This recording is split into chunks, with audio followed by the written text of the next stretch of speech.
ఒంటరితనం అంటే ఎవరూ లేకపోవడం కాదు.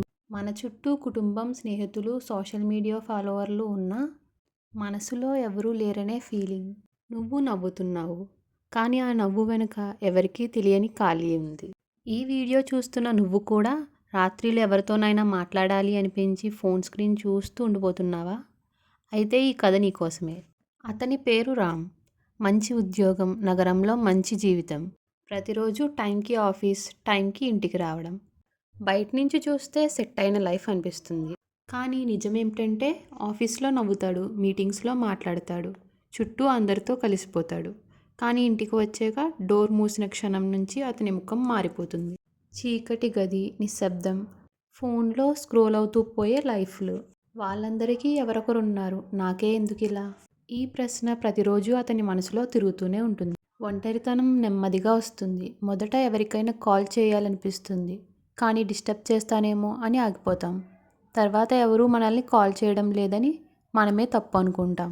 ఆ తరువాత మన ఫీలింగ్స్ని మనలోనే దాచిపెట్టుకోవడం మొదలు పెడతాం. రామ్ కూడా అలాగే చేశాడు. ఒకరోజు ఆఫీస్ నుంచి వచ్చి కుర్చీలో కూర్చుని అద్దంలో తనను తానే చూసుకున్నాడు. ఇదేనా నా జీవితం? ఆ రోజు ఆ ప్రశ్నకు అతని దగ్గర జవాబు లేదు. ఒక రాత్రి చాలాసేపు నిద్ర రాలేదు. ఫోన్లో పాత చాట్స్ చదివాడు, పాత ఫోటోలు చూశాడు. ఒకప్పుడు ఉన్నవాళ్ళు ఇప్పుడు లేరు. అప్పుడు అతను అలా అనుకున్నాడు, నాకే ఇలాగ ఎందుకు జరుగుతుంది? నేనేమైనా తక్కువనా? అదే రాత్రి ఒక చిన్న కన్నీరు అతని కళ్ళ నుంచి జారింది. అది బలహీనత కాదు, అది అతని మనసు సహాయం అడుగుతున్న క్షణం. తర్వాత రోజు ఉదయం రామ్ ఒక చిన్న నిర్ణయం తీసుకున్నాడు.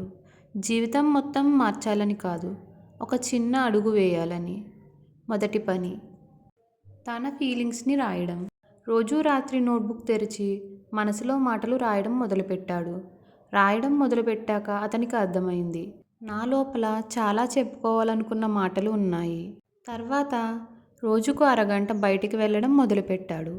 ఫోన్ లేకుండా, హెడ్ఫోన్స్ లేకుండా ఆకాశం చూశాడు, చెట్లని గమనించాడు, పిల్లల నవ్వులు విన్నాడు. అప్పుడే గుర్తుకొచ్చింది, చిన్నప్పటి నుంచి అతనికి డ్రాయింగ్ అంటే చాలా ఇష్టం. చాలా సంవత్సరాల తర్వాత మళ్ళీ పెన్సిల్ పట్టాడు. ఆ గీతల్లో తన ఒంటరితనం కరిగిపోతున్నట్టు అనిపించింది. డ్రాయింగ్ క్లాస్లో అతని లాంటి వాళ్ళు కనిపించారు. ఎవ్వరూ పర్ఫెక్ట్ కాదు, అందరూ ఏదో ఒక లోటుతోనే ఉన్నారు. కానీ అందరూ ఒకరిని ఒకరు నిశ్శబ్దంగా అర్థం చేసుకుంటున్నారు. అప్పుడే రామ్కు ఒక నిజం అర్థమైంది, ఒంటరితనం అంటే ఎవరూ లేరని కాదు, మనస్సుకు సరైన కనెక్షన్ దొరకలేదని. ఈ వీడియో చూస్తున్న నువ్వు కూడా రామ్లాగానే ఫీల్ అవుతూ ఉంటే ఒక్క విషయం గుర్తుపెట్టుకో, నువ్వు ఒంటరిగా లేవు. నీ ఫీలింగ్స్ నిజమైనవే. సహాయం అడగటం బలహీనత కాదు. ఒక చిన్న అడుగు వేయి, ఒక మెసేజ్ పంపు, ఒక హాబీ మొదలుపెట్టు. నీ మనసులోని మాటని ఎవరికైనా చెప్పు, అది చాలు. ఒంటరితనం నీ శత్రువేమీ కాదు, అది నీతో నువ్వు కనెక్ట్ అవ్వమని చెప్పే సిగ్నల్. నువ్వు నిన్ను అర్థం చేసుకున్న రోజు ప్రపంచం కూడా నిన్ను అర్థం చేసుకుంటుంది. ఈ కథ నీ మనసును తాకితే లైక్ చేయి, నీ కథని కమెంట్లో షేర్ చేయి. ఎందుకంటే నీ మాటలు ఎవరికో ఒకరికి భరోసా అవుతాయి. If you like the video, do share and subscribe.